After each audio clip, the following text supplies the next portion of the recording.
Priscila, vocês já entraram, estamos aí, né? Hoje, como vocês sabem, os 2 primeiros tempos nós não tivemos aula, então eu vim para cá, a gente estava numa conversa ótima, tá? Então, estamos gravando já, tá bom? Se a senhora quiser tirar esse negócio aí, coloque na coxinha. Que negócio? Isso do papel. Isso aqui? A senhora pode explicar no X aqui. Não. O de baixo, o X de baixo. Nesse? Ótimo. Pronto. Eu não vou colocar meu pendrive hoje, eu vou só fechar esse tópico de sensação, pessoal, tá?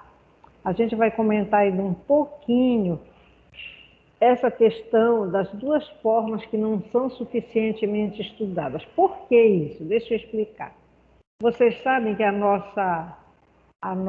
cultura nortista, principalmente, ela é muito cheia de simbolismo, né? Ainda, que dia foi? Sábado. Estavam os meus filhos em casa jantando comigo e tinha um casal, amigo nosso, com 2 filhos também. A gente não pode sair. Então, como a minha casa é grande, eu tenho uma área atrás que é muito ventilada, quando tem vento, e nessa noite estava especialmente ventilado. Então, a gente tem como ficar afastado, está todo mundo já vacinado, né? Então, a minha filha até chegou a comentar sobre isso. Por exemplo, que não é bem o caso, mas antes a gente, com os nossos filhos, a gente cantava aquela música, atirei um pau no gato, totó, mas o gato totó não morreu. Hoje não se pode mais cantar isso, porque já virou, né, uma coisa perigosa. Ela admite matar o animal. E vejam só, o gato que eu tenho em casa, eu não sei se eu comentei com vocês, que eu tenho uns pedaços de pau que eu coloco para a janela não correr. Então, a janela dos quartos que não se usa, fica aquilo ali, porque se alguém de fora quiser abrir, não vai abrir. E eu, para abrir a janela para ele olhar para fora, que ele adora, é um fofoqueiro de marca maior, ele adora ir para as janelas e fica com a cabecinha assim, é muito engraçado. Eu tirei aquele pau e coloquei na pedra da janela. Eu acho que eu já comentei isso aqui. Vocês sabem que ele avançou em mim? Ele avançou em mim, ele me olhava assim, parecia que ele estava com muita raiva, e eu dizia, Gael, o que é que está acontecendo? E ele fazia coisa de pular em mim.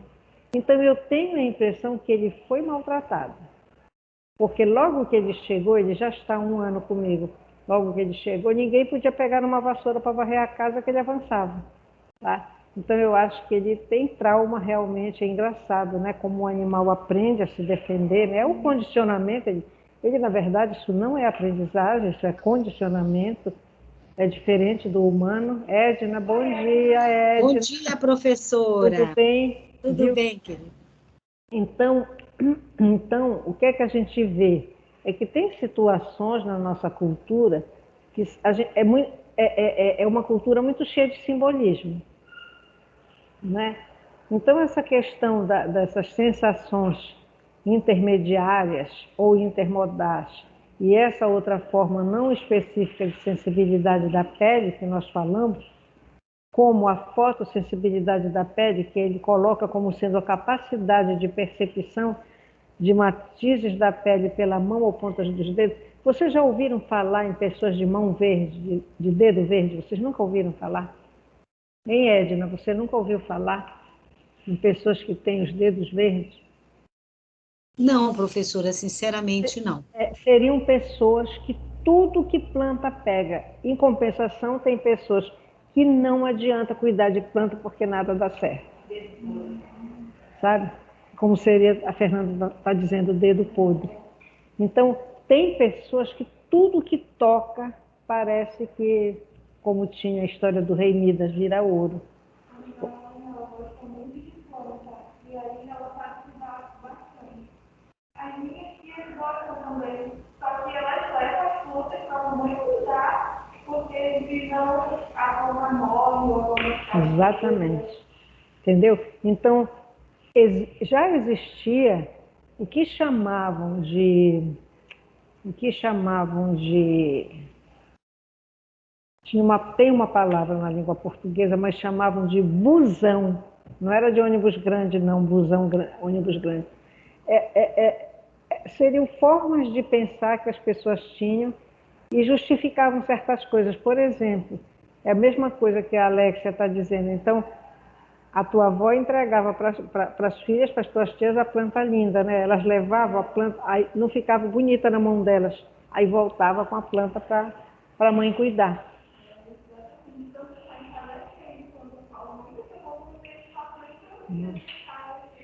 É. E todos esses pensamentos na nossa cultura, eles estão praticamente ligados a essas questões aqui. Não existe hoje um tipo de psicologia, como é que chama, que é de imposição das mãos?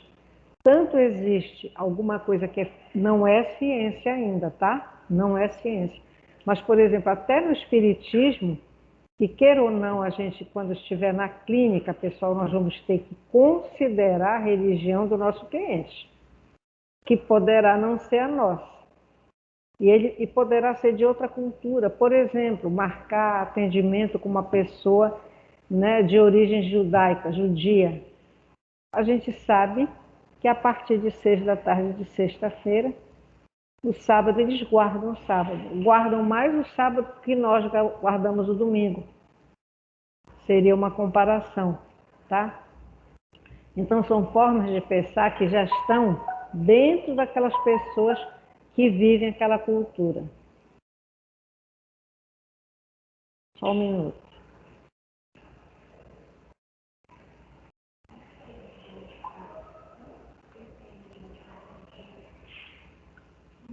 Oh, meu Deus, aguarde.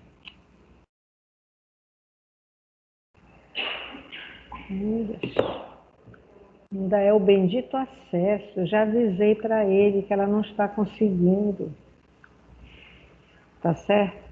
Então, tem coisas que não é que a gente tenha, por isso que é interessante conhecer o lado científico, porque tem coisas que não é que a pessoa tenha uma sensibilidade de percepção maior, naturalmente não. Quando a pessoa nasce sem a audição, o outro sentido, ele vai, na medida que a pessoa vai desenvolvendo, ele vai ficando mais aguçado. Se esse ambiente for um ambiente promotor de saúde, um ambiente facilitador. Porque se não for, isso poderá acontecer, mas poderá demorar a acontecer. Como também como uma pessoa dita normal, ela pode ter todas as funções perfeitas, mas se esse ambiente não for um ambiente facilitador, reforçador, incentivador, ninguém vai desenvolver da forma adequada. Olha, uma situação. Uma moça, inclusive trabalhava num consultório dentário e ela engravidou. E teve uma criança, a criança veio com síndrome de Down. Ela ficou o período de licença, quando ela voltou, e eu sempre tratei meus dentes com essa dentista que ela trabalhava. E aí um dia eu estava esperando, a minha dentista fazendo qualquer coisa, ela ficou conversando sobre a criança dela com síndrome de Down. Aí eu disse, e aí? Eu já tinha terminado meu curso, né? Aí eu perguntei a ela o que ela fazia para... Eu dizia, olha, antes de chegar o momento da criança andar, da criança falar, a gente já tem que estar com essa criança, hoje eu estou esquecendo os nomes de tudo, a gente já tem que estar com essa criança trabalhando essas questões, para ajudar com que isso aconteça. Aí ela disse, não, lá em casa a gente só vive com ele no colo.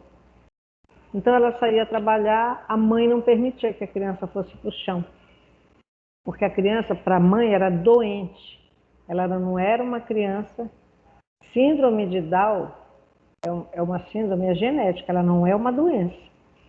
E a criança com síndrome de Down, ela pode ter a mesma capacidade que qualquer criança normal tem. Ser danada, levada da breca, brincalhona, irrequieta, ela pode ter isso tudo. Só que nesse ambiente ela não vai ter.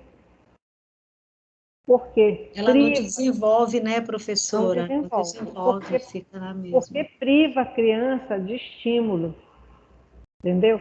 Então, é o que eu digo, às vezes confundem certas coisas. É a mesma coisa que uma criança que apresenta uma capacidade maior diante da turma dela, vamos dizer, é superdotado. A gente vai sempre ter que olhar para a família para verificar como é que é essa convivência. Tem famílias que já até colocam a criança na frente do tempo. Tá? É interessante ver isso. A gente vê isso na educação especial, a gente vê crianças que apresentam sensibilidades que a gente fica pensando assim, como é que é essa convivência? Ou seja, nem sempre são coisas naturais. Por exemplo, essa questão da pele, do tratar de uma planta, essa criança pode ter visto alguém na família todo o tempo cuidando de planta e querer aprender aquilo. Pegar de uma forma mais cuidadosa, entender que a terra... Entendeu? Então, a gente precisa ter muito cuidado quando a gente afirma que determinadas coisas são aquilo que a gente leu um dia. Tá? Agora, como eu falo, o treino é importante. Então, para a pessoa que não tem a visão, se ele for colocado logo cedo numa escola que trabalhe, que reforce, que trabalhe realmente as coisas necessárias, ele vai muito bem. A criança que eu atendi na educação especial, ele tinha a testa toda, era roxa, amarela, lilás, verde, tudo de baque. A gente via que... Aí eu fiquei curiosa com aquilo. Tanto é que quando a minha professora perguntou, a gente podia escolher na turma que a gente estava, quem a gente queria atender na clínica, né? Aí eu disse a ela que disse para ela o nome da criança que eu queria atender, só que eu tinha medo de dizer para a dona da escola, para a diretora, o nome da criança e ela discordar e querer me dar outra criança. Eu disse, então eu prefiro ficar na minha, esperar o que é que vai acontecer. E, na verdade, quando me procuraram para eu atender o garoto. E aí, eu pedi para ver a ficha de triagem dele. Pedi para ver a ficha de triagem. Na ficha de triagem eu vi que o diagnóstico que colocaram lá, aliás, uma triagem que faltava muita coisa ali. Aí eu perguntei se eu podia tirar a cópia para levar para a minha supervisora do estágio. Disseram que sim, tiraram a cópia, me deram, eu levei. Era uma entrevista de triagem extremamente pobre, né? E eu podia falar isso porque desde o meu terceiro ano do curso, eu já estava na clínica, na triagem. Então eu era craque em fazer uma triagem, uma entrevista de triagem. Aí eu levei para minha orientadora, eu disse, olha, o diagnóstico é de autismo. Por quê? Eu fui lá no Kaplan ver o que é que sustentava esse diagnóstico. Porque ele batia na parede. Então, consideravam isso movimentos repetitivos. Só que eu fiquei pensando, é mania de quem já, sabe?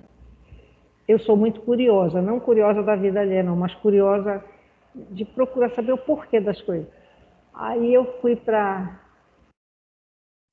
fiquei observando em sala de aula. Era a professora, uma estagiária da psicologia e uma estagiária da pedagogia. E tinham duas crianças que implicavam muito. E ele sentava no meio dessas duas crianças. Quando essas duas crianças brigavam, eles se batiam. E quem mais apanhava era ele do que os meninos. Porque eles muito pequeninos, ele era um pouquinho maior. Quando a mãozinha do outro vinha, parava, era na cara dele e o outro...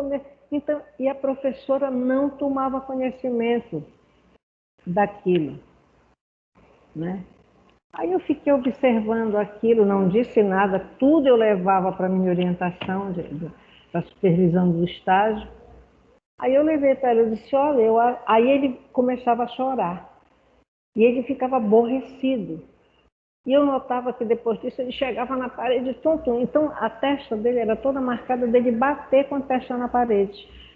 Aí eu levei para minha supervisora, ela disse, Eline, peça para trocar de lugar. Aí foi o momento que eu comecei a atender essa criança. Minha gente, vocês não têm ideia da melhora dele. Tá? Vocês não têm ideia de como, inclusive a testa foi clareando, porque acabou aquela história. Ele apanhava, quem apanhava era ele. E se ele reagisse, é interessante, a professora não gostava. Houve uma situação que ele era de uma família extremamente humilde, mas muito limpa. Eu sei porque eu fui ao Guamá, a casa deles. Eu fui fazer entrevista ecológica, que a gente chama, visita ecológica. Eu fui ao local que ele morava. Ele não tinha brinquedos, todos os brinquedos dele eram construídos de sucata.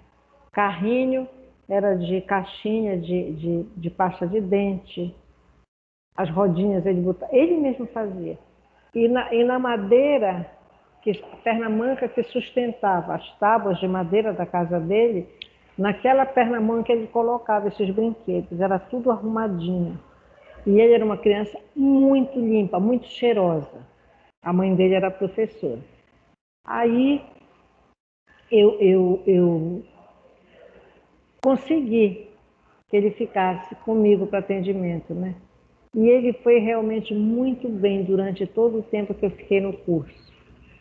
A outra criança, esses dois meninos, um desses meninos que batia, ele não batia que ele quisesse bater, ele batia porque ele era muito pequeno e não alcançava o espaço para chegar na cara do outro. O pai dele ia levá-lo todo dia. Eu estou falando isso para vocês entenderem a importância da história de quem a gente atende. A coisa não acontece sozinha. Bom dia, Sofia. A coisa não acontece do nada. Sempre tem bom dia, Sofia Batista. Sempre tem antecedentes. E eu faço isso sempre nas minhas aulas, porque houve uma situação aí com uma professora que o aluno se queixou, perguntou na sala de aula, a primeira aula ia ser só teoria. Então é impossível dar um conteúdo sem a gente.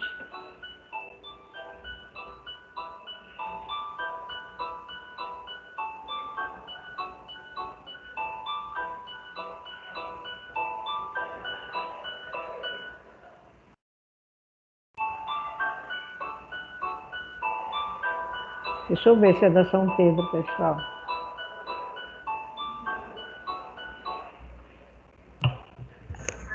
Oi, Nazaré. Oi? Tudo bem, diga rapidinho que eu estou em sala de aula. Diga.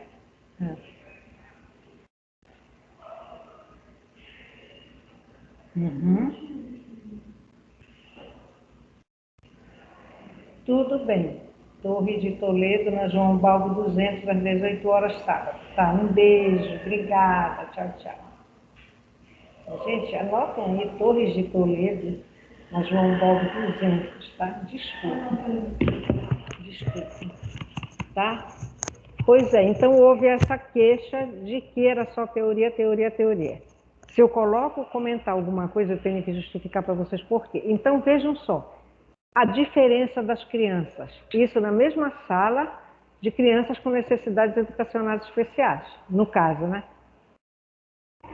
O menino, ele chegava com o pai dele, esse outro, um dos que batia, ele chegava com o pai dele, e o pai dele paquerava tudo que era mulher que ele via na porta da escola.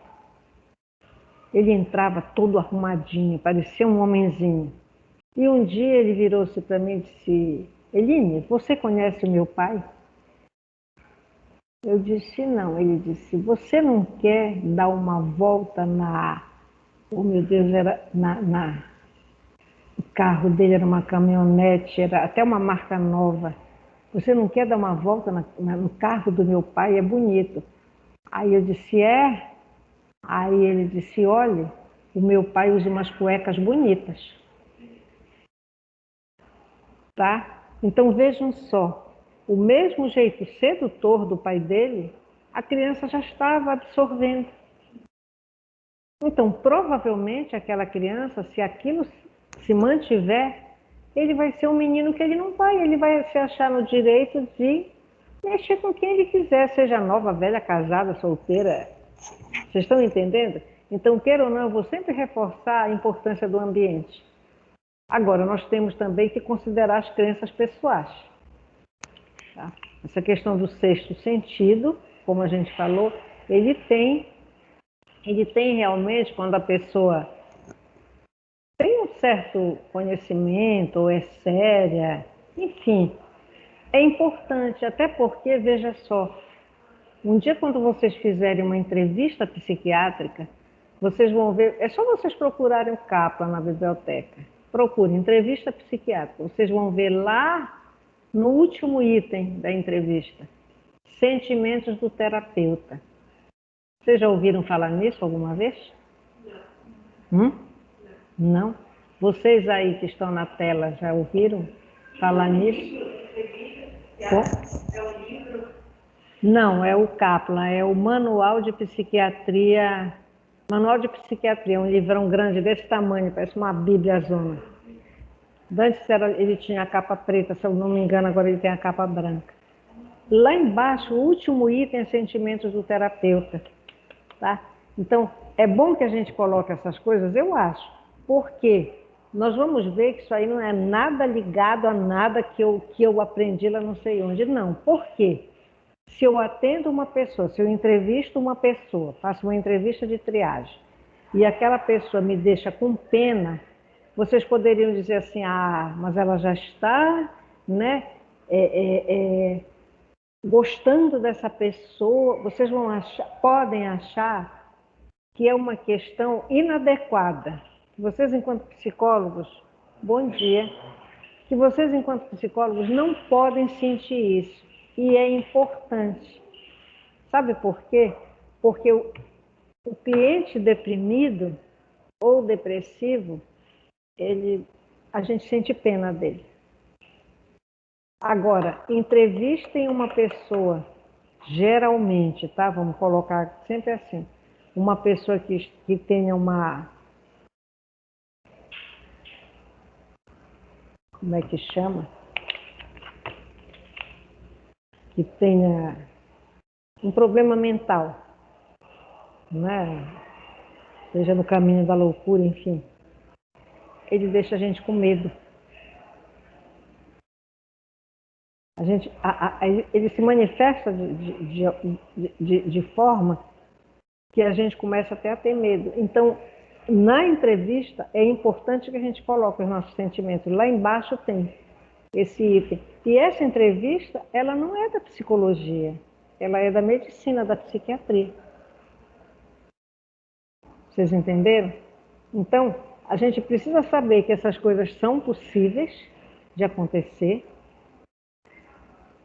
e que isso não tem nada a ver com o envolvimento que nós tenhamos com aquela pessoa que a gente esteja entrevistando. Tá? Não é por aí. Então, a nossa professora que deu personalidade, que foi quem realmente nos preparou muito para essa questão, a professora Maria Olinda, já falei nela aqui para vocês. Eu acho até que às vezes a minha aula é parecida, porque eu vou de um assunto e viajo por muitos outros. O quadro da Maria Olinda ficava lotado e a letra dela parecia de médico, a gente nem entendia direito, ela ia escrevendo. A gente tinha que estar muito atenta para não perder esses elos que vão ligando e a gente voltar para o conteúdo. Sabe? Mas isso aí é importante que a gente coloque para vocês, porque vocês daqui a pouco, né, podem entrar num estágio. E aí, de repente, no estágio, vocês podem identificar alguma situação. Né? Por exemplo, já pedi as vagas lá para a FUNPAPA, estou esperando que ela mande o número de vagas. Tudo a gente tem que ir com muita calma e elegância. Já mandei lá, Raquel, tudo certo? Quando é que nós podemos encaminhar os alunos? Professor, eu vou verificar a quantidade de vagas, porque os CRAs são os mesmos e atendem todas as instituições que têm curso de psicologia. Tá? Mas sempre a gente vai dando jeito. Então, um momento lá, digamos, vocês estão num CRAS, vem uma mãe uma criança para fazer a entrevista de triagem. Bom dia, normalmente é encaminhamento. Vocês já vão identificando naquela mãe ou naquela criança algumas possibilidades, formulando algumas hipóteses. Tá? Então vamos lá. Entenderam essa nossa viagem aqui por agora? É por isso que a senhora comentou na última aula a questão que nós temos que ter visão, do ambiente, da pessoa, né, para poder criar situações que vai valer a pena, né, para os dois lados, né, do Que cliente. poderão valer a pena, a Edna ou não. A Edna está dizendo, podem ligar se quiserem, tá? A Edna está dizendo que, por isso que eu falei na outra aula, que é importante que a gente tenha uma visão ampliada. A gente precisa ter, pessoal. Nós não podemos ir, né, pensar que a gente vai só com o nosso conhecimento lá de casa e a gente vai conseguir tudo. Não. O lado de casa pode ajudar. Até porque a ciência, ela vem do senso comum. Nada aconteceu por acaso. Nada aconteceu caindo do céu, não. Alguma confusão aconteceu na sociedade e que levou as pessoas a pesquisar e estudarem sobre alguma coisa. Por exemplo, eu sempre cito o caso da AIDS. Quando a AIDS apareceu, foi um negócio assim, como quando a Covid apareceu. Sabiam tratar essa Covid? Ninguém sabia. Apareceu na China e foi assim um negócio assim que embananou o mundo inteiro e as pessoas não sabiam.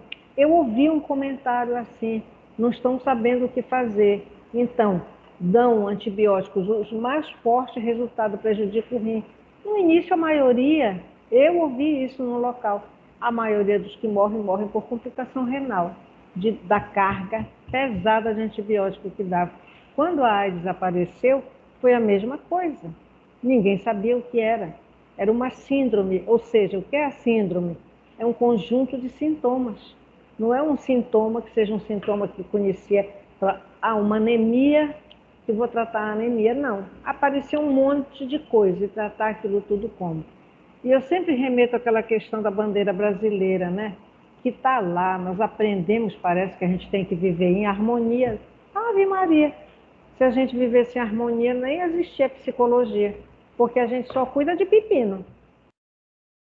Ninguém chega lá para nós para dizer, olha, Eline, eu estou feliz, eu vim aqui, marquei esse atendimento, porque eu estou muito feliz. Pode até acontecer que no decorrer do atendimento, um dia a pessoa chegue e diga, olha, aquilo que a gente conversou deu tudo certo, estou morrendo de felicidade. Mas quando chega, pessoal, o povo está morrendo de tristeza mesmo. Às vezes, chega nos primeiros atendimentos, não consegue nem falar de tanto que chora. Eu, quando fui para psicóloga, que foi antes de eu me formar, graças a Deus, eu tive uma depressão, que aí eu tive que ir para psicóloga, ela me mandou, eu não falava, eu só chorava. Aí ela disse, não, você vai precisar, infelizmente, né? Eu vou lhe encaminhar para uma médica para ela lhe avaliar, porque você precisa ficar mais calmo, senão eu estou só pegando o seu dinheiro e não está acontecendo nada. E lá eu fui para uma médica, e ela disse para mim assim, eu vou precisar de receitar um tranquilizante. Eu disse, olha, doutora, eu não gosto de remédio, mas me diga uma coisa, quantos dias eu vou tomar esse negócio? Ela disse, olha, se em 20 dias você estiver bem, eu começo a reduzir a dosagem. E foi o que aconteceu. E ela foi extremamente correta comigo.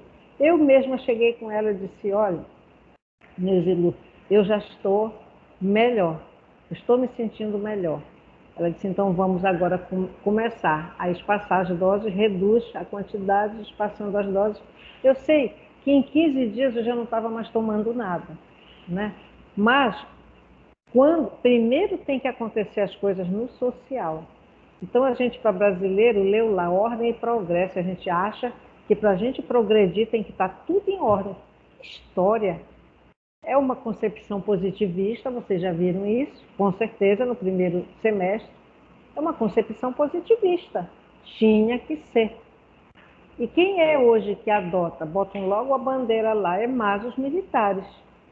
Continua lá, tem que haver ordem, todo mundo marchando igual. Onde, minha gente? Né? Eu sou do tempo que a gente ia para a aula, se arrumava à tarde para ir para a aula. Hoje, a gente vê de tudo.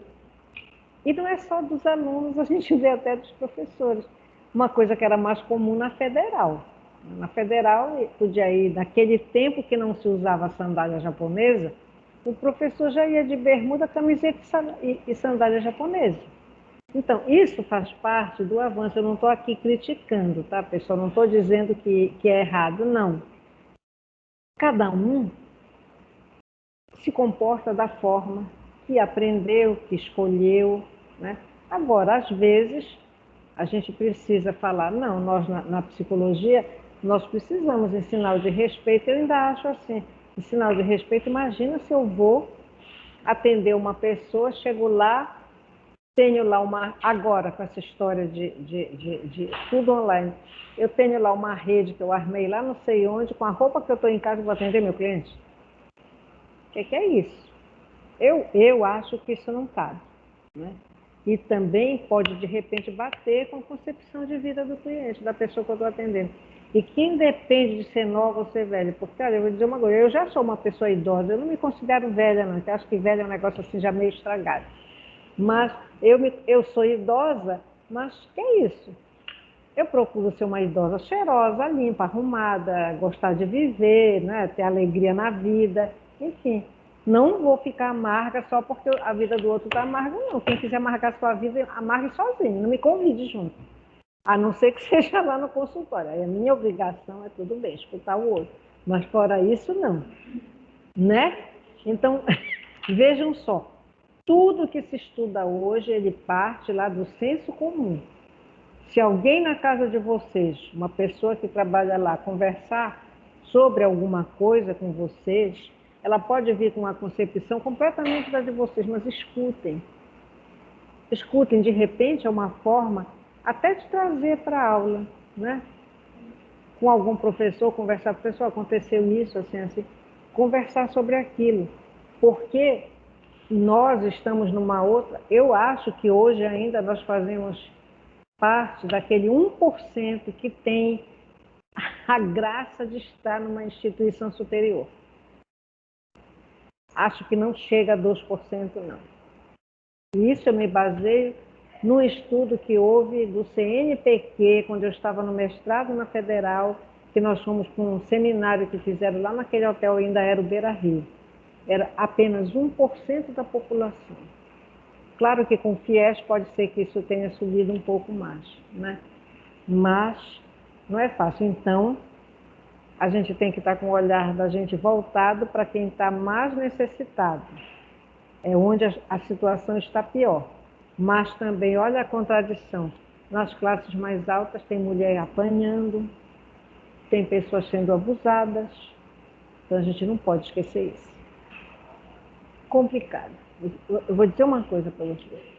Viver nos dias de hoje é complicado. Então vamos lá. Eu acho que eu comentei tudo que eu queria comentar com vocês, mas tem duas palavrinhas que eu ainda estou aqui martelando, depois eu vou lembrar. Aí, depois da classificação sistemática que a gente viu na aula passada, eu não vou colocar o pendrive, tá, pessoal? Eu vou até hoje, na nossa aula, até terminar essa parte aqui de sensações. Tem a classificação estrutural. Eu não lhe conheço, como é seu nome? Rafael? Ah, Rafael, já lhe vi aqui ontem, estava aqui. Hoje ele está, o Rafael hoje está aqui. Você? Seu nome? Vivian. Eu já lhe vi aqui, Vivian? Já? Acho que eu até já falei do seu nome. Hoje estão o João Pedro, que ainda não tinha vindo por aqui, a Sofia, a Edna, a Isabela, a Priscila, a Luísa e a Karina. Obrigada por terem vindo. Tá? Então, a gente falou na aula passada sobre a classificação sistemática. Vocês devem ter assistido. Você assistiu, Vivi, na aula? Ontem? Hã? Não?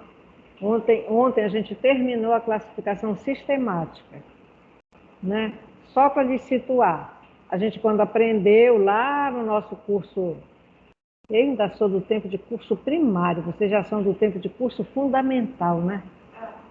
Eu não, ainda sou do tempo. Olha só como eu sou idosa, pessoal. Viu?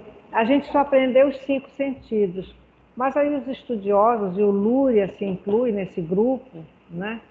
Eles já estudaram e fizeram uma classificação chamada de sistemática, que ele classifica como sensações interoceptivas, exteroceptivas e proprioceptivas. Eu só estou repetindo porque vocês vão ver que elas se assemelham à classificação estrutural.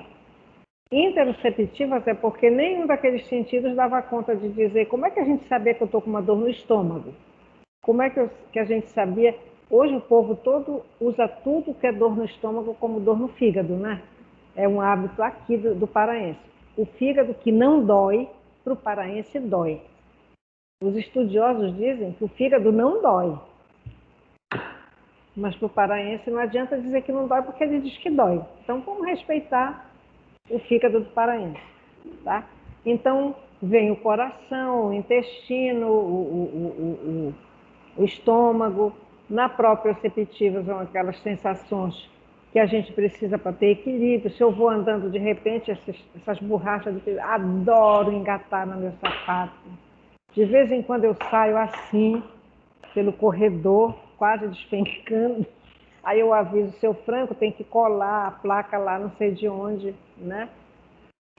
Às vezes tem aluno que vai lá, eu estou saindo para ir na secretaria. Professora, eu digo, vem atrás de mim, que eu estou correndo. Pode vir perguntando que eu estou ouvindo. E nessa correria para a secretaria eu acabo dando umas, né, tropeçada por lá, mas graças a Deus até agora eu nunca caí. E tem também as exteroceptivas, né, que são as de contato e de distância. Essas sim envolvem esses 5 sentidos, né? As exteroceptivas de contato, paladar e tato. E de distância, olfato, audição e visão. Tá? Fiz isso aí porque a gente, na classificação estrutural, eles vão falar de 2 tipos, as epicríticas e as protopáticas. O que são essas sensações protopáticas? Eu vou ler e vou perguntar, ela se assemelha a quê na classificação sistemática? São as formas mais antigas de sensação. Elas não têm caráter objetivo diferenciado. Elas não são separáveis dos estados emocionais e não refletem objetos do mundo, ou seja, do exterior.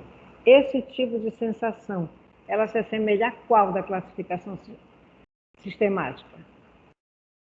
Ela se assemelha às hétero ou às proprioceptivas? Eu acho que as interoceptivas, professora. Exatamente. Quem respondeu foi a Priscila? Foi. Foi.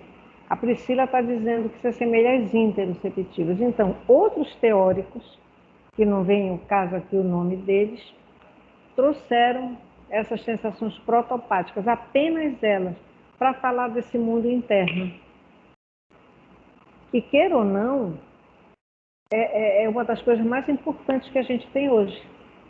Quem de vocês ainda não ouviu falar, pelo menos na sala de aula de vocês, falar de ansiedade?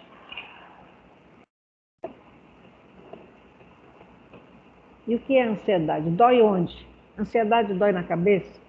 Dói no braço? Dói no estômago? Dói no coração? Ninguém sabe. Mas a ansiedade está aqui. E principalmente depois da pandemia, e eu falo disso de cátedra, pessoal, porque eu atendo no NAP. E não são só os alunos da psicologia, são alunos de todos os cursos aqui de dentro das AMAS. E o que é mais presente hoje é esse sofrimento por conta dessas, sabe, eu digo, reações ansiogênicas, impressionantes. Eu não sei como é que está o nosso jovem hoje. Entendeu? E são pessoas jovens. A gente atende pessoas de 40 anos, de 35 anos, 38 anos, 44 anos, mas que têm uma situação objetiva. Só um minutinho. É uma relação amorosa que está num desamor tenebroso. Então, traz alguma coisa. Mas o jovem, eu vi aluna minha de primeiro semestre. Quando eu vi ela levantar, não era necessário ela sentar, quando eu vi ela levantar com aquela caixa, quase esse tamanho, verde e preta, ela foi se arrumando, aí o pessoal foi saindo, aí eu olhei e disse para ela, vem cá, ainda não sai. Que eu queria falar com ela, o que é que está acontecendo que você está com uma medicação controlada? Hoje ela está ótima. E a gente conversou muito nesse dia, porque não tinha mais aula, a gente conversou muito. E aí depois a gente ficou conversando, veio a pandemia, a gente ficou conversando via WhatsApp. Aliás, eu gosto muito dessa menina. Ela é um amor de pessoa. Aí depois, quando ela começou a melhorar, ela começou a me dar notícia, falava do pai dela, como o pai dela era colaborativo. Aí eu disse, olha, eu vou lhe dizer, diga para o seu pai que eu mando um abraço. E diga para ele que eu sou uma pessoa idosa. Eu não estou mandando abraço de saída, não, que eu sou. É abraço porque ele foi extremamente cuidadoso com ela. Então, ele teve uma participação importante na pessoa que ela ficou. De vez em quando, agora mesmo, essa semana agora já aqui, ela já entrou em contato comigo. E um dia ela ligou para me dizer, professora, não uso mais a medicação. Graças a Deus estou bem. E olha, como a senhora já sabe, meu pai foi importante nisso. Diga. Uma situação dentro da live que eu posso dizer, minha, eu bem aqui, para falar a verdade, foi uma situação que eu falei para a Fernanda que eu iria faltar aula na sexta da semana passada. Porque eu fui fazer meu exame prático do DETRAN, pela segunda vez. A primeira não passou. A primeira não passei. E só para tirar essa ideia, eu já tenho uma boa noção, apesar de ainda implicar em algumas coisas, mas eu já tenho uma boa noção. E dessa vez, novamente, a ansiedade me pegou. Como ela já tinha me pegado na primeira, ela me pegou dessa vez de novo. E eu não passei novamente. Só para tirar uma ideia, na primeira, a gente faz a primeira paleta depois do percurso. Eu não sei como é o exame na sua época. Mas enfim, hoje em dia a gente faz a primeira paleta depois do percurso, dando a volta numa direção. Com aquela pessoa simpática que acompanha geralmente, né? Aí, hoje em dia a gente foi simpático, pelo menos foi comigo. Aí, dessa segunda vez agora, eu já consegui fazer a baliza. Eu fiz a baliza bonitinha e tal. Na hora de saída, o carro passou. Embreagem.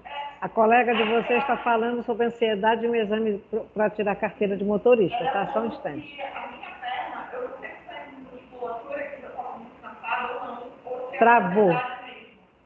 Mas a minha perna, ela ficava assim. Dava para sentir a minha perna tremendo muito. E a embreagem do carro é alta, eu não conseguia liberar a embreagem. Na hora que eu tentei liberar, a carro chatou. Nós vamos voltar a comentar sobre as sensações proprioceptivas. A colega de você está falando sobre o exame dela do DETRAN. Ela não passou da primeira vez, na segunda vez ela até fez as balizas, mas na hora de sair, o carro estancou, a perna dela tremia. Pessoal, primeiro, já houve uma experiência anterior. Você fez a primeira vez, não passou. Olha a importância das sensações proprioceptivas. Eu até cheguei a comentar sobre a minha orientadora de mestrado, que tem uma carteira de motorista há uns 20 anos que ela já tirou, e ela não consegue dirigir. Por quê? Para dirigir, minha gente, vejam só, eu preciso utilizar das sensações esteroceptivas. Eu preciso olhar, vejam só, olhar para frente, olhar para o retrovisor, olhar para os espelhos laterais. Eu preciso usar a audição, eu ainda tenho que ver, estar atento para o sinal de trânsito. E pior, eu tenho carteira de motorista, eu dirijo desde 1966.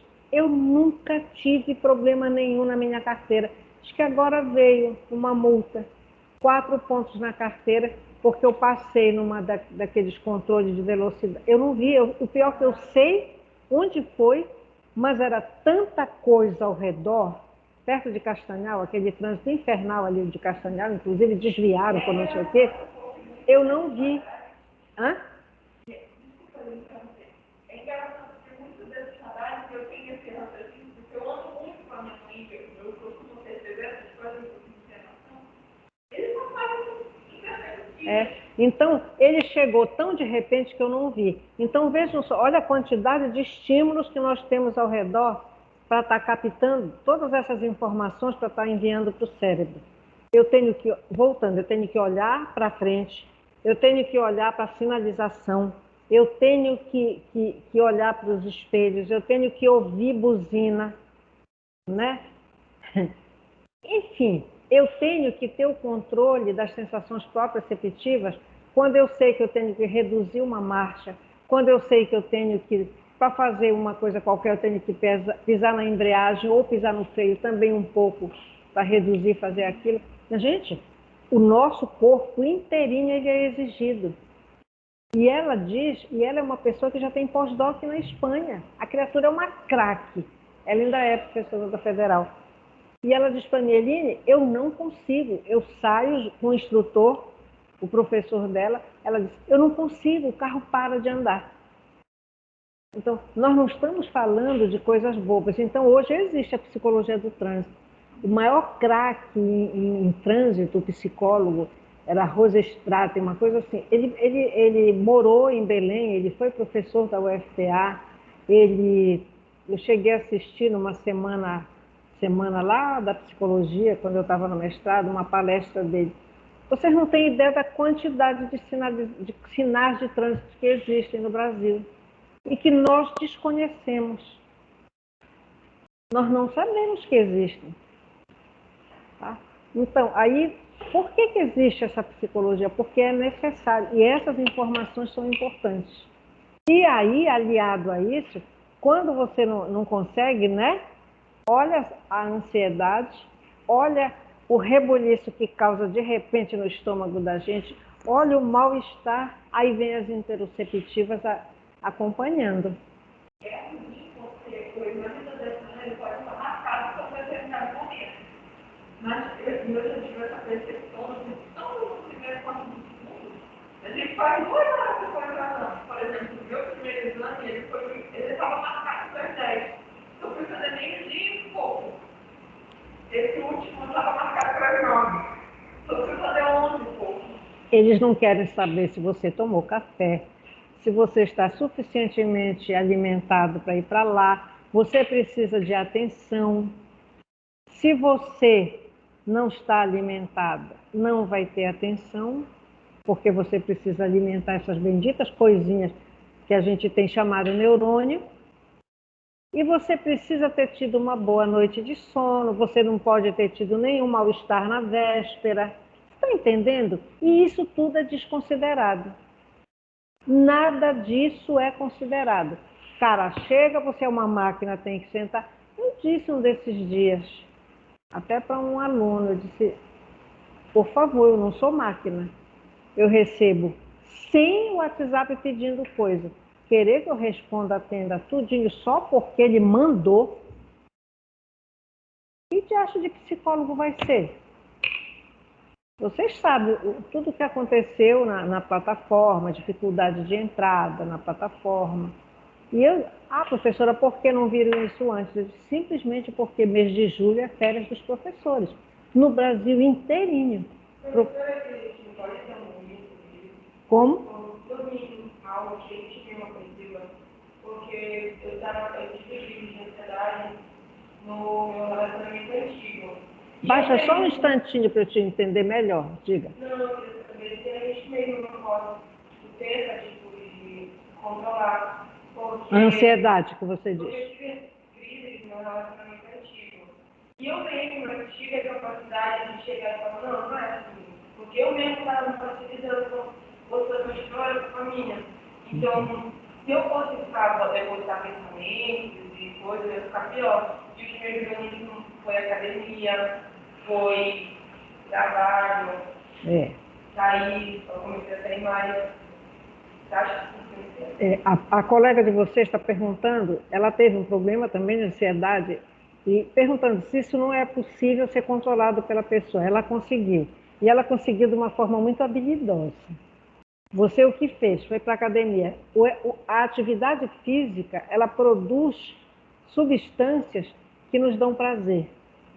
Então, se aquela atividade para você é prazerosa, por isso é que eu digo, minha gente, reforçador positivo na vida da gente, ele é um produtor de saúde, é um gerador de saúde. Então, você conseguiu, não era depressão, tá? Porque se já fosse um processo depressivo, provavelmente você não conseguisse sair de casa para a academia, tá? Você não conseguisse trabalhar, tivesse dificuldade no seu trabalho, no relacionamento dentro do seu trabalho. Então, o trabalho é importante. O trabalho é saúde. Vejam aí a teoria do Marx, né? Por que que hoje existe essa crítica braba em cima? Aí vão dizer assim, porque é comunista, é petista. Não é, minha gente. É porque o que dá sustentação a essas pessoas, geralmente que está em sindicato, claro que tem os excessos, eu não vou dizer que não tem, mas é porque eles se baseiam nessa teoria. Qualquer pessoa que perde seu emprego, que deixa de dar o alimento para um filho, de pagar as contas dele, ele vai adoecer. Então, o trabalho, no momento que eu trabalho, que eu dou conta, para mim também é gerador de saúde, é promotor de saúde. E atividade física também. Agora, tem pessoas que nunca vão precisar do psicólogo, porque aprenderam como lidar com essas coisas. O que é que a gente tem que aprender em psicoterapia? Que pode acontecer comigo de novo. Eu posso novamente ter um problema, a Luísa quer falar, de depressão. Mas eu posso também, eu posso ter aprendido em terapia a sair daquilo. Diga, Luísa. Cadê a mensagem? Onde é que eu acho a mensagem? Não, do lado. Ah, na luzinha vermelha. Cadê? O trabalho dignifica o homem, exatamente. Gente, é verdade, porque quando eu não estava trabalhando, eu até tinha acreditado nessa disponibilidade para o meu trabalho. Hoje em dia, que eu trabalho, eu estudo e eu vou para a academia, a minha vida é totalmente diferente. Eu tenho tempo para ficar. E eu chego mais calma em casa, diferente de quando eu só estudava. Eu chegava estressada, ficava estressada dentro de casa. Exatamente. Eu perturbava a vida dos outros. É. Olha, nós... Só acompanhando um pouquinho do raciocínio dela, é a mesma questão quando a pessoa está, por exemplo, num ambiente que você estuda, que você trabalha todo o tempo. Exatamente. Uma colega que eu passei por uma situação meio embaraçosa com ela, a gente não se fala mais muito. Ela não quis mais falar comigo sobre o assunto, enfim. E eu tinha que ver ela quase um semestre inteiro no átomo. Não, pessoal, viver não é fácil, não. Essa minha professora, que eu falo sempre, ela diz para mim, eu já falei isso para vocês aqui, eu acho que semana passada. Preta, tu ainda estás trabalhando? Preta, para de trabalhar, Preta, fica na tua casa. Para que tu quer? Olha, que hoje estão matando as pessoas. Eu digo, ei, Maria Olinda, para com isso. Porque para mim é muito prazeroso eu levantar lá nas minhas 5 horas. Hoje eu estava com uma vontade de ficar na minha cama. Consegui levantar às 6 horas. Vou para o meu chuveiro, quando é inverno a água é gelada, eu adoro. Eu digo que eu acordo na água gelada e no café, que eu faço o café na minha xícara, uma xícara de café. Aí eu ponho o pó do leite e o açúcar, né? Chego aqui muito bem. Falo com Deus o mundo. A nossa funcionária, que ela é deficiente auditiva, né? E eu já sei que eu só faço assim, aí ela faz assim para mim, porque eu gosto disso, eu gosto do que eu faço. Agora, eu não fui habituada a ser tratada mal. Eu não funciono, minha gente. Se alguém chega para mim, bota o negócio na minha cara e me fala, vai ter. Ainda dizer para mim depois, calma, calma, não se estressa. Eu disse, negativo, vou me estressar sim. Por que não? Quem é que eu vou esperar autorização para me estressar? Não vou não, estou estressada assim. Não, porque meteram na cabeça que psicólogo tem sangue de barata. Não existe isso. Não existe isso. Claro que a gente tem que ter controle emocional. E eu acho que eu tenho muito. Eu sempre digo assim, meu Deus, Se um dia eu tiver que ir para o meu trabalho e por conta de alguma situação eu adoecer, faça acontecer alguma coisa para nesse dia eu não ir, porque ainda tem uma outra, eu tenho um defeito enorme, eu não falto.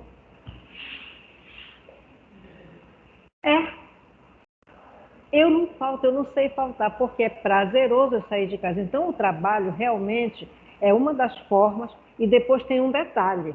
Quando a gente atende o cliente, nós não somos médicos, nós somos psicólogos.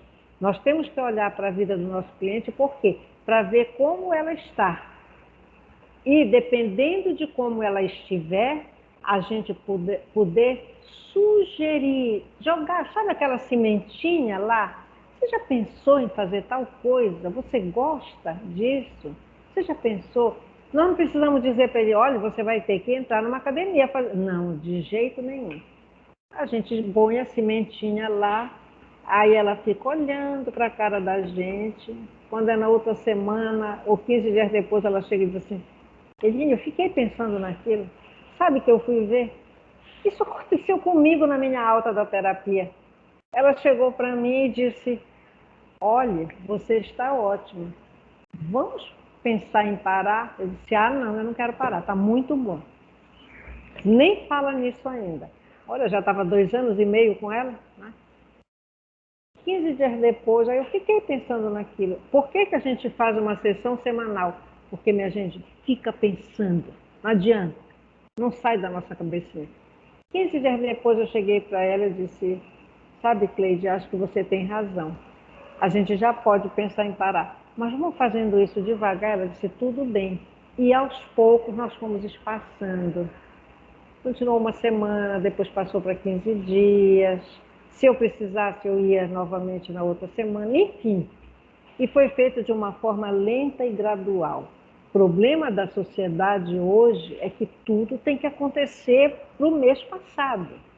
Foi o que eu disse, não dá para fazer, porque julho a gente tem que parar e descansar. E esse julho que passou, eu descansei. Eu não peguei uma vez no meu material. Peguei na véspera de vir para cá, no domingo. Porque assim como vocês saem desgastados desse sistema que a gente está vivendo, imaginem quem viveu 2020, primeiro semestre de 2020, que a gente trabalhava de 7 da manhã a 11 da noite, pessoal, no computador e no WhatsApp. Foi terrível, vocês não têm ideia de como foi. Tá? E o que é que me salvou? Aí vem as estratégias que a gente adota, que a gente precisa ter. As minhas plantas.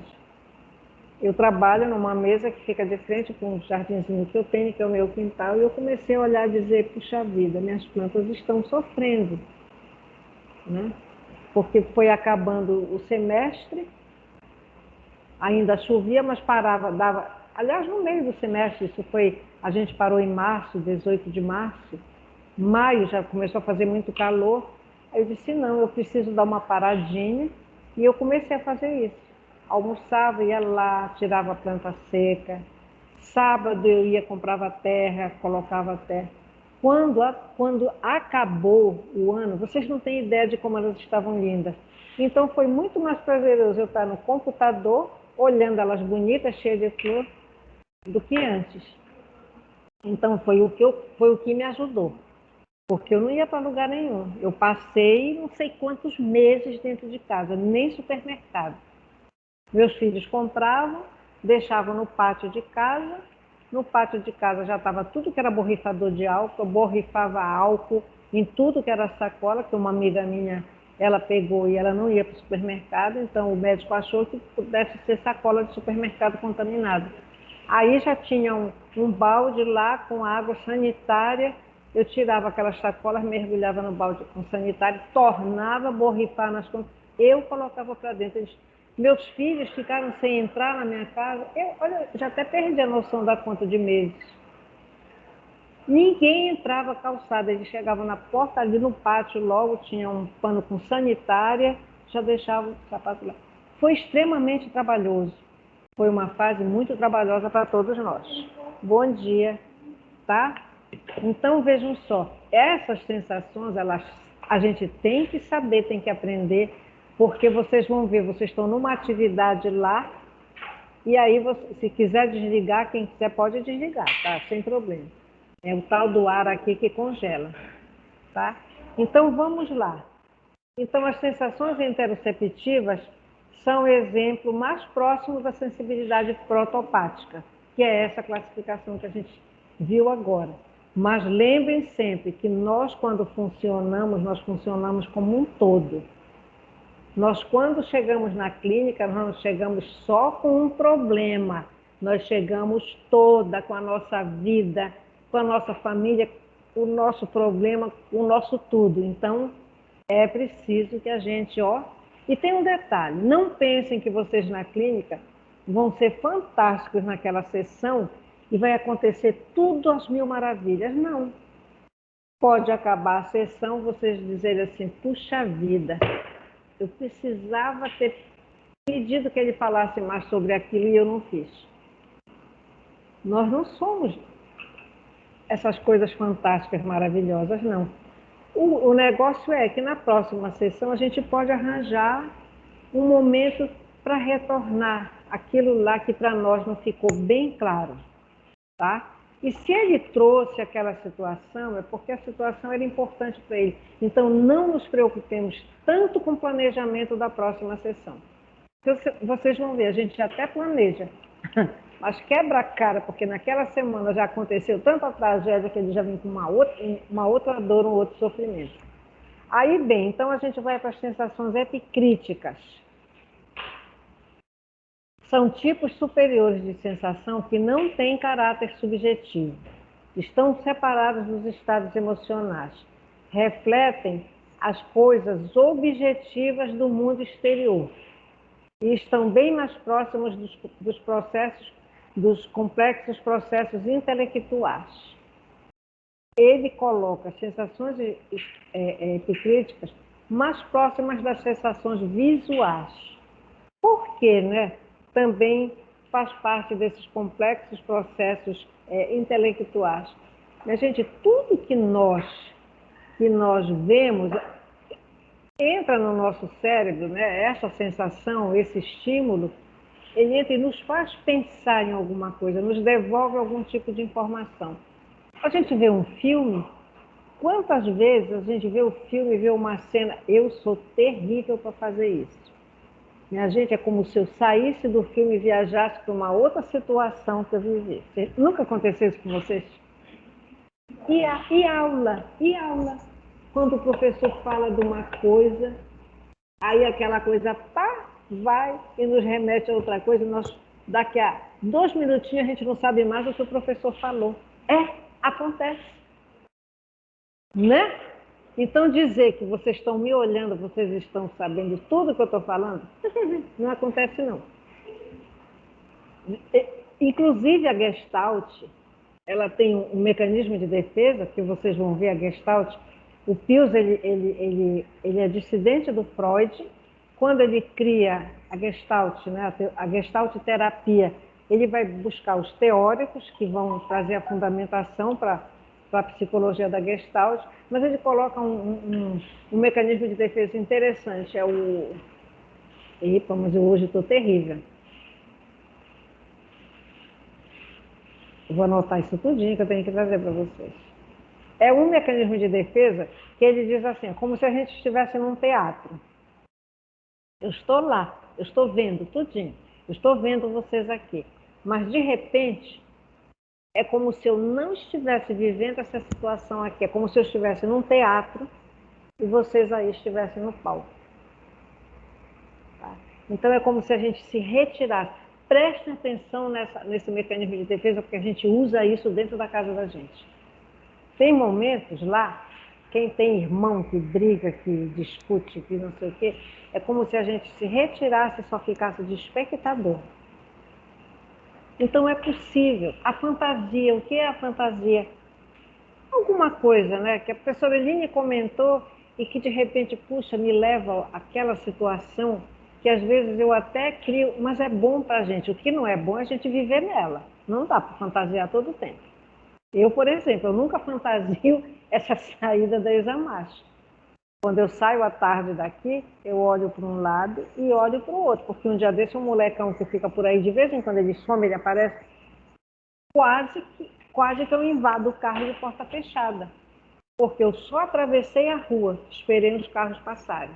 Ele estava lá na esquina da Rui Barbosa.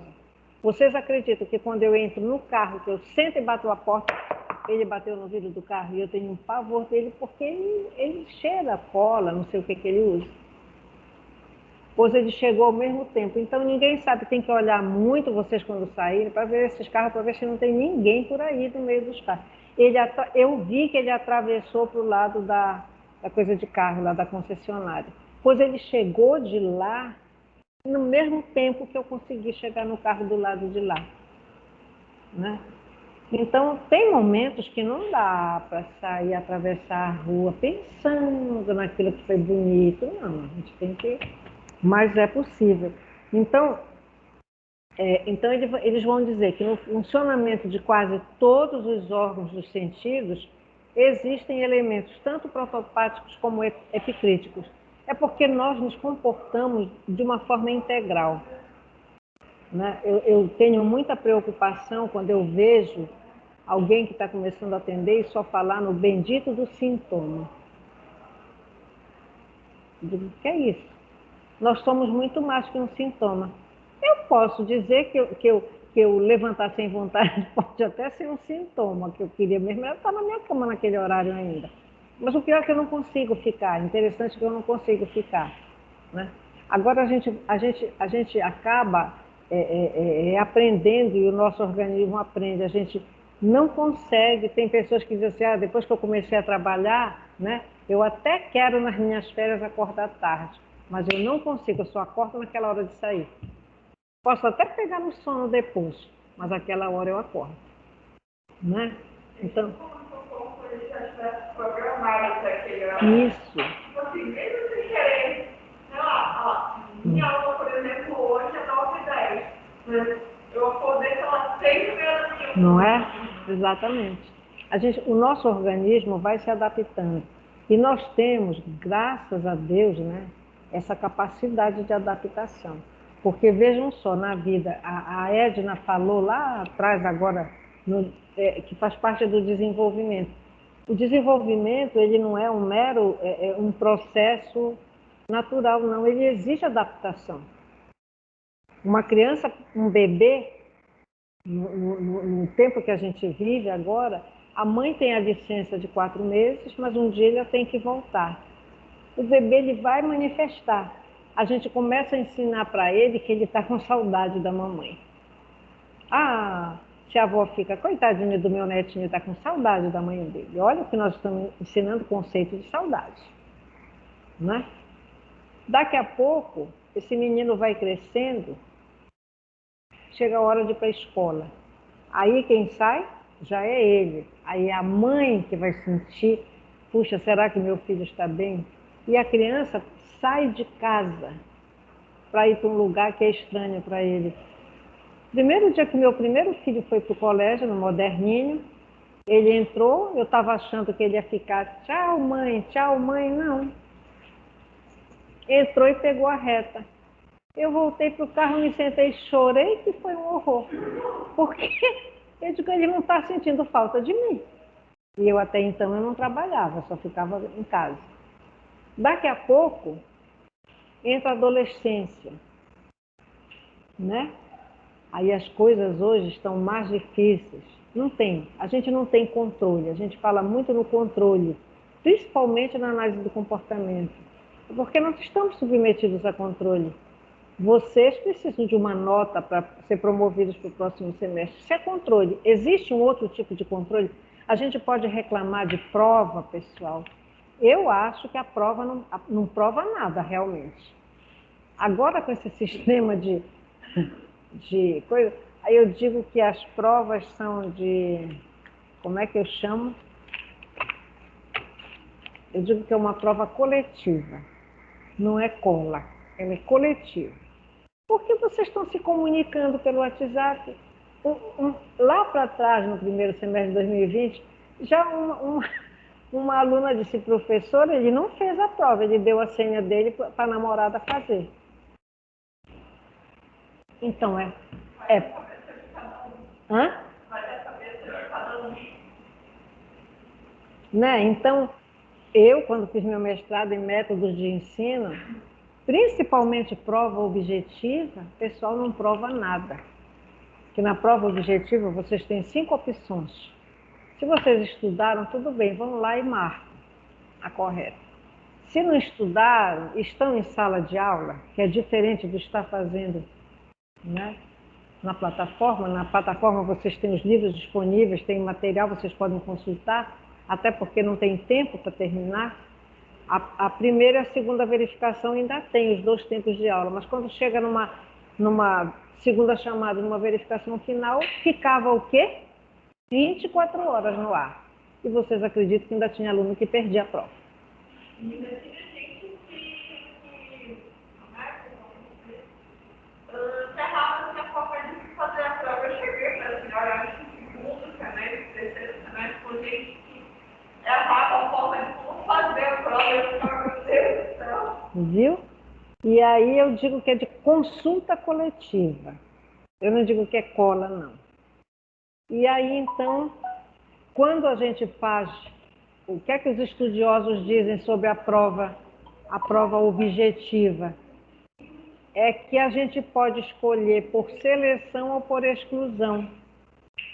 A gente pode, numa prova objetiva, em sala de aula, escolher, eu já falei isso para vocês, eles são novos, eu acho que não estavam aqui. Pode escolher a opção por seleção ou por exclusão. Seleção é quando eu vou lá e marco a correta. Mas eu posso escolher por exclusão quando eu digo assim, mamãe mandou eu marcar aqui. E eu casualmente eu acerto. E eu tiro 10 na prova. Isso garante que eu aprendi o conteúdo? Não.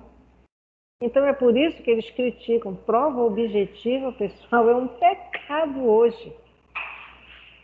Principalmente em plataforma. Principalmente que pode ser de consulta coletiva. Ou seja, o mais estudioso sempre é o mais sacrificado, é o que tem que informar a turma inteira. Não.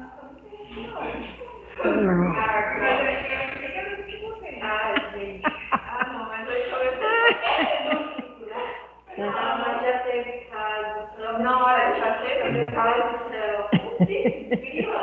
E quando que ensina, errou. A pessoa chegando no privado para mim, falando, e você que a Alana vai Fernanda, a pessoa mandou mensagem falando tal coisa.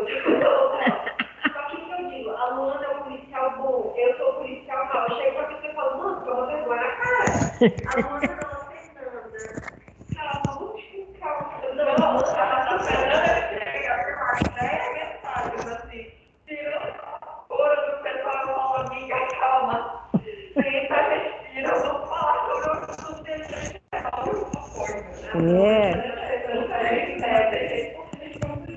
Tem algumas pessoas que pedem, na cara,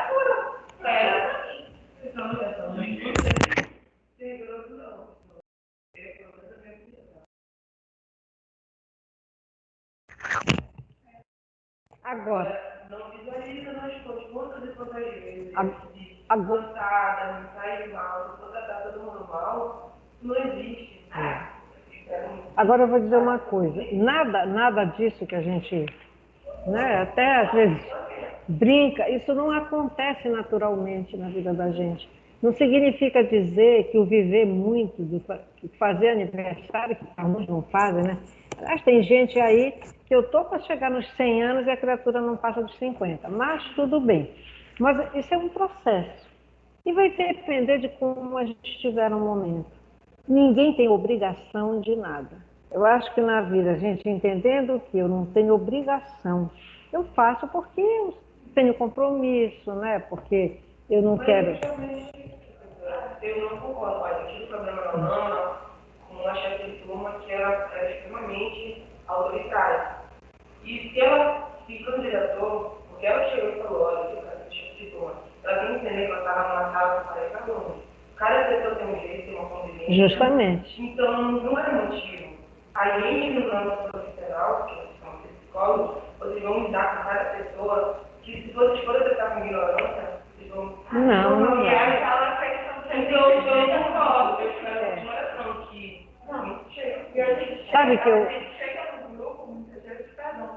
Pode falar. Então, a gente chega no grupo, muitas vezes, e a gente se forma. E a gente se forma de uma diferente. E aí chega no privado, a pessoa pergunta a mesma coisa. A gente responde para vocês também. Mas a gente chega e responde no privado. Olha, já tá postado lá no grupo. Agora, se você perdeu as mensagens e a gente informa isso no grupo também, beleza, a gente não tem problema nenhum em te enviar de novo. Mas isso aí aconteceu, eu sei bem, a gente está conversando aqui, que ainda tem a ver com o conteúdo, tá? Mas elas estão falando. Sim. Cheguei cansadíssima no trabalho, eu estou em grupo também imenso. Professora, eu passei assim, eu favoritei só os livros e os áudios para me escutar, para estudar hoje, porque eu não tenho condições. Porque tem gente que compara o seu relógio com o relógio dos outros. Tem gente que não trabalha, tem gente que está estudando, é muito mais fácil. Não entendo. Eu vejo assim,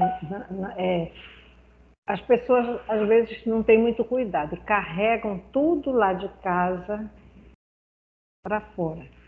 Não pode ser assim. Eu acho que a gente na vida tem que sempre pensar que eu tenho o direito de viver bem e o outro também tem o mesmo direito.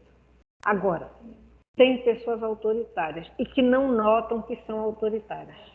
A gente dizer uma regra, olha, não, isso aqui tem que ser assim, foi o que aconteceu essa semana. Eu expliquei que não podia mudar o horário, porque, minha gente, o horário, ele não pode ter janela nem para o aluno, nem para o professor. Então, eu não posso, por exemplo, aqui não é federal, que marca a hora que quer a aula e o aluno vai. Ele se matricula para de manhã, mas ele tem aula à noite. E ele não reclama, porque lá na federal não reclama. Se eu fizer o horário de professor, eu não posso deixar nenhum horário vago no professor. Se eu deixar para o professor, vai ficar para o aluno. Não pode ter. Por motivos diferentes, mas não pode ter. Aí a pessoa quer trocar o horário. Eu vou lá no horário, dá um trabalho danado, vou lá, vejo. Olha, não pode, porque senão ele vai ficar um tempo de aula, sem dar aula. Eu não vou me responsabilizar. Primeiro, os horários estão batidos antes de nós pararmos no semestre passado. Junho. Né?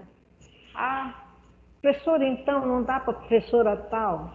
Vou lá e mando uma mensagem para a professora tal no privado. Olha, a professora está perguntando se a senhora trocaria a sua sexta pela quinta. Ela disse, professora, eu lamento muito, eu trocaria sem problema, só que nesse dia eu estou na outra IES. Eu aviso.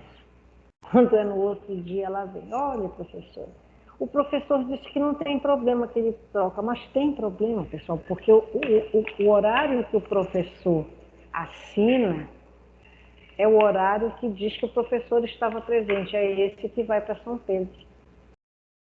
Então, eu não posso mandar que um assine no dia que não foi, porque eu não vou dizer isso para a secretária. Porque não é uma coisa legal. Então, tem coisas que a gente pode fazer, que eu faço, estou cansada de fazer, às vezes o aluno está fazendo tutoria e faz 2 estágios de formação. Eu digo, olha, você participa de uma das aulas, você faz os relatórios, e eu falo com o professor e digo que você só vai para uma, só vai aparecer para uma. Não custa nada, não estou prejudicando, eu não estou fazendo nada irregular, eu não estou prejudicando a instituição, nem o professor. Eu digo, se você quiser, eu faço o documento e assino solicitando isso. Agora, tem coisas que não dá para fazer. Agora, o que eu acho importante na vida é a gente entender que estresse não faz bem a ninguém, só adoece. Eu gosto de grosseria ninguém gosta. E eu trato todo mundo bem. Justamente. Eu não uma pessoa alguém que Ninguém gosta. Justamente. Ninguém. Eu não trato ninguém mal. Eu espero você tratar mal. Exatamente. Isso ninguém gosta. Tem uns que quando são tratados mal morrem de chorar. Né? Porque, sei lá, é como, não lembro da aprendizagem por associação, a gente vai e compara com alguma coisa lá que a gente já viveu.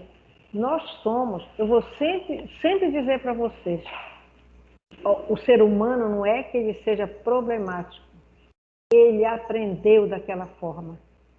E a gente só vai ser psicólogo bom se a gente entender que nós aprendemos de uma forma, mas se nós tivermos boa vontade, nós podemos reaprender de uma forma melhor. Porque esse que é o objetivo da terapia. É você reaprender uma forma melhor de viver e de conviver. Porque não basta só para mim, não, eu saio gritando com todo mundo me respeita. Não, isso é convivência? Não é. Entendeu? Então, vejam a responsabilidade que vocês vão ter. Eu vejo vocês quando entro, eu não vi vocês no primeiro semestre, no segundo semestre, né? Tem gente que entra, que eu digo, ainda é uma garota, ainda é um menino. Um dos melhores alunos que nós tivemos aqui, ele era um menino. Tanto é que quando ele chegou na sala de aula, ele já chegou um pouquinho depois, não chegou na primeira semana logo, e já estavam os grupos formados, ninguém queria ele para trabalhar junto. Ninguém queria. Aí tinha um outro que achava que já conheciam antes, né, que ele não seria um bom aluno, também não queriam esse. Aí quando chegou, eu olhei aquilo, o outro já tinha se queixado, eu digo, olha, venham cá, vocês dois vão ser o grupo. Quando descobriram que aquela duplinha, que não era 3, 4 nem 5, trabalhava maravilhosamente bem, começaram a querer conquistar um ou outro, desfazer o grupo. O pior que tinha grupo que queriam deixar o outro, que já era o mais velho, sozinho. Eu digo, isso não cabe, vocês vão continuar juntos. E esse menino, esse garoto, ele foi um dos melhores alunos nossos aqui, dos Amados. Outra questão, por exemplo, eu e a Fernanda, a gente trabalha muito junto desde o primeiro semestre. E eu digo que a gente se dá muito bem, questão de trabalho, questão de convivência, questão de estudo. Mas, por exemplo, tem outros grupos na nossa sala que já vieram para a gente algumas vezes que já falaram de problemas em si. E a gente fica tipo, tá, beleza, como é que a gente pode te ajudar a resolver essa situação? Porque resolver essa situação, na maioria das vezes, a gente não vai poder. E tem algumas pessoas que ficam andando por... Hã? Pode. Tem algumas pessoas que ficam trocando de grupo o curso todo, que não se adaptam. Então, dizer que a gente não trabalha para adaptar, isso não é verdade. A gente não vai adaptar a pessoa e dizer, olha, tu tens que te adaptar. Não é isso. Mas nós temos técnicas, nós temos procedimentos, nós temos uma interação que é básica na psicologia. Por que a relação terapêutica ela é logo considerada a primeira técnica do psicoterapeuta? É a primeira técnica. Se vocês pegarem um livro do Ranger, eu não sei se tem esse livro aí. Tem um livro do Ranger, que hoje ele é um cognitivista, que nós também utilizamos na comportamental, nós utilizamos de técnicas cognitivistas. Por exemplo, o relaxamento muscular progressivo, ele não é uma técnica da comportamental.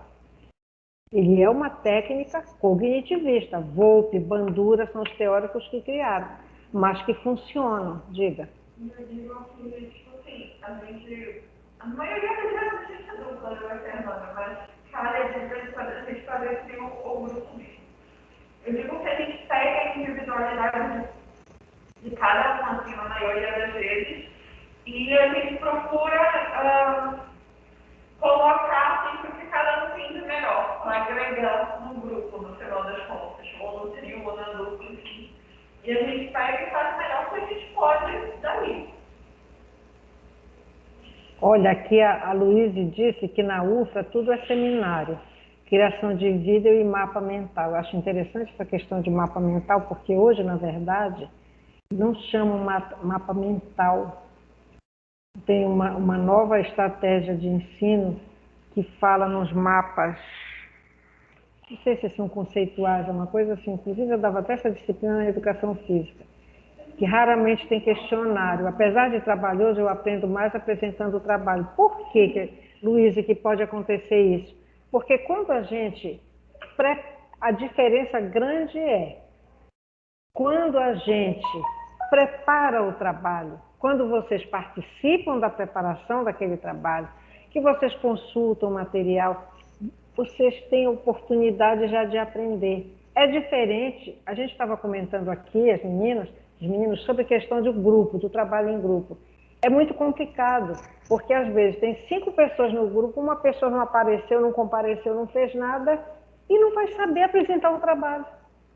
Um TCC, qual é a vantagem do TCC? É essa construção.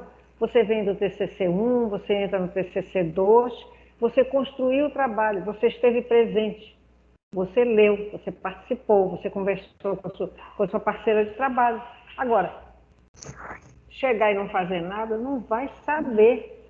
Tem que pelo menos ler, para poder dizer que conhece aquilo que vai tratar. Outra grande questão, a gente, mesmo que essa pessoa não tenha mencionado, mas ela tem adicionado, o número dela tem adicionado no trabalho.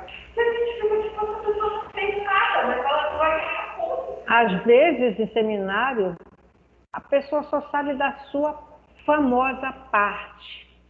Se falta um colega, não vai ter o trabalho, não apresenta. 4 pessoas num grupo, um faltou, porque provavelmente, vocês sabem que a gente funciona por fuga ou por esquiva, né?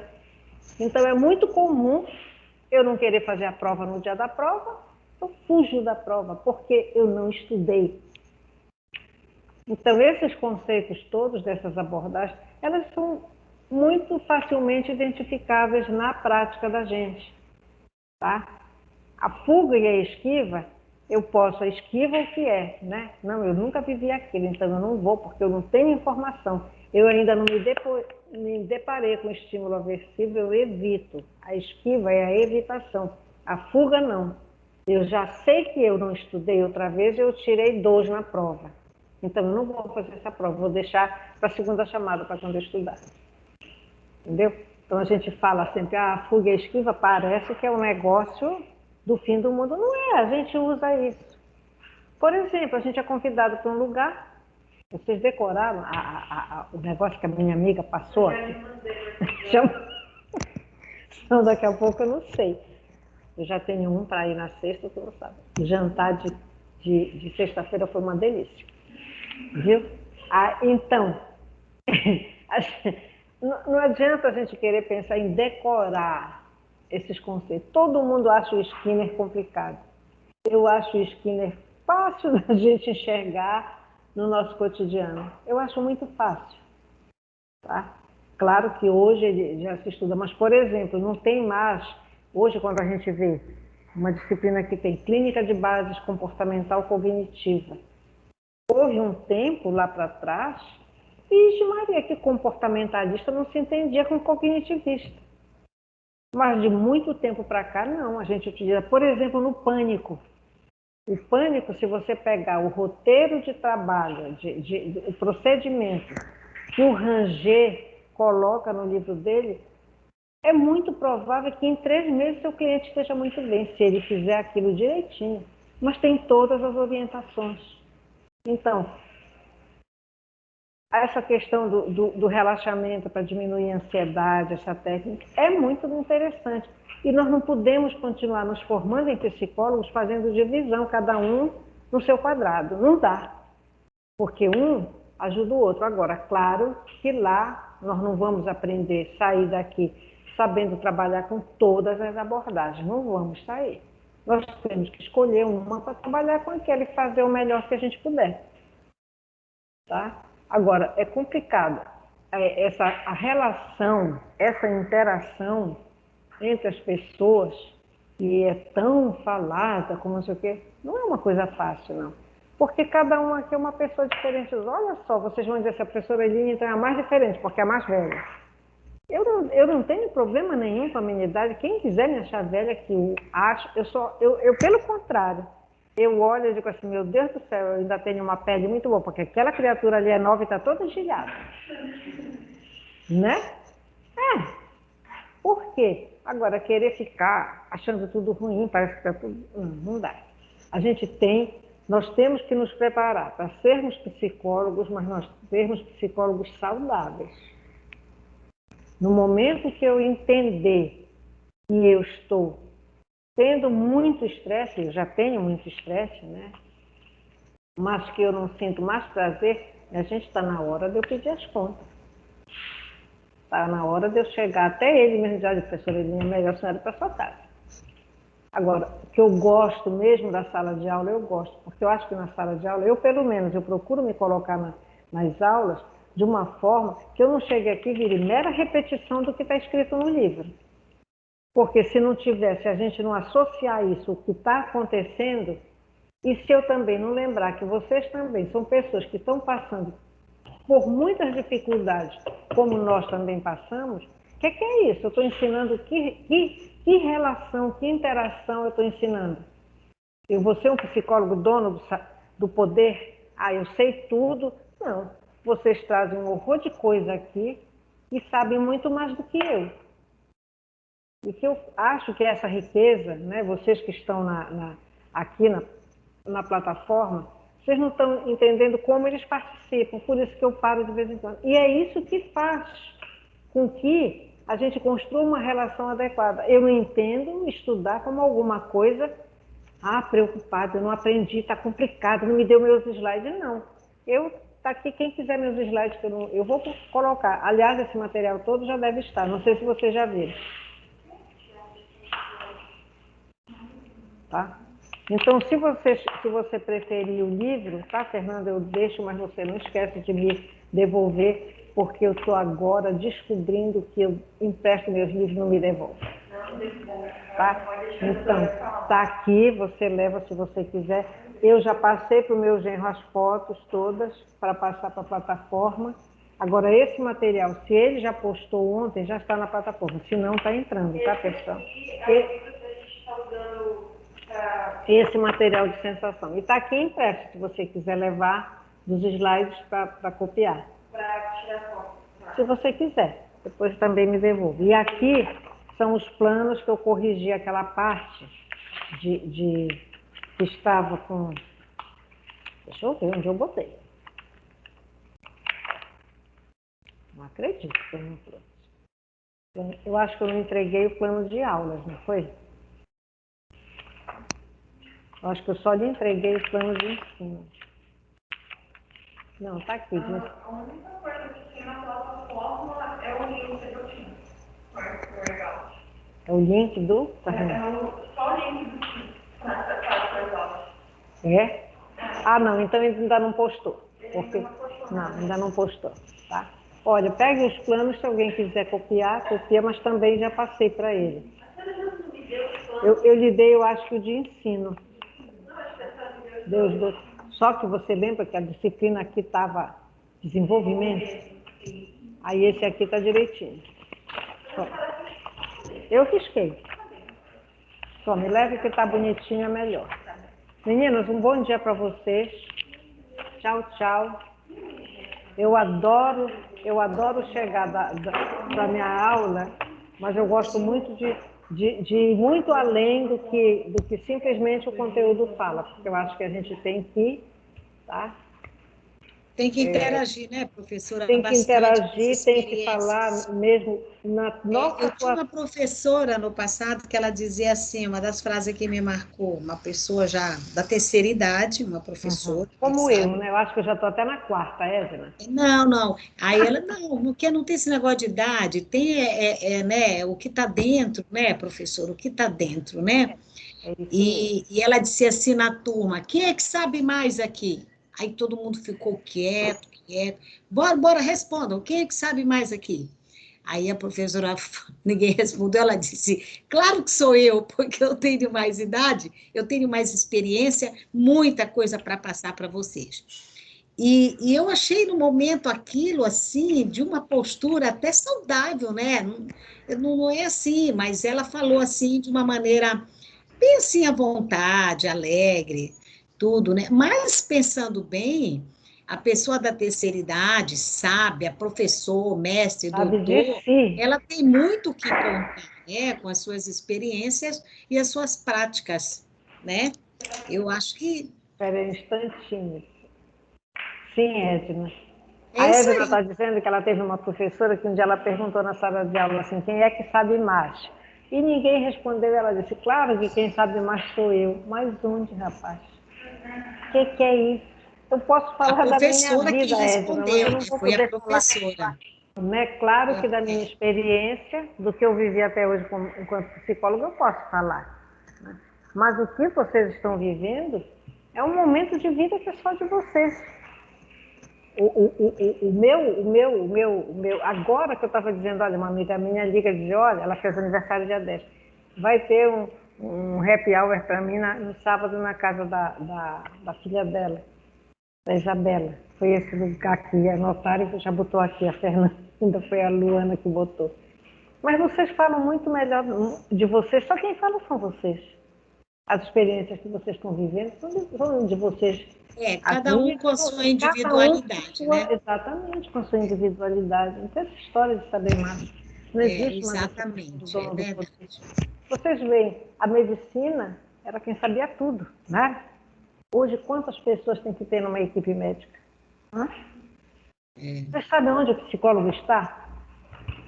Só pegando por aqui. O psicólogo está no direito, na administração, na nutrição, na farmácia, na biomedicina, na fonoaudiologia, na educação física, na fisioterapia. É um curso nobre realmente, né? Entendeu?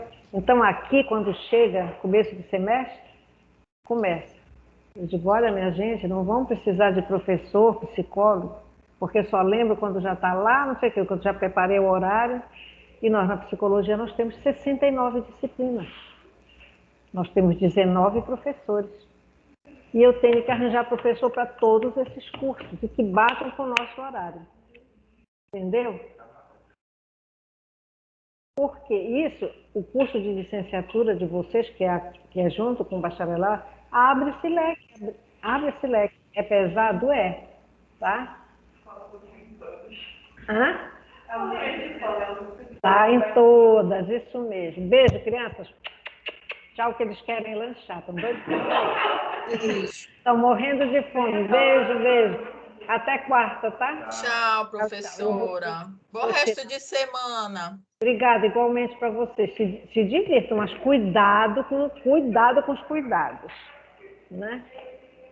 Deixa eu abrir uma coisa aqui para parar a gravação. Quando a senhora quer, falta parar. Falta parar. Ah, bem aqui.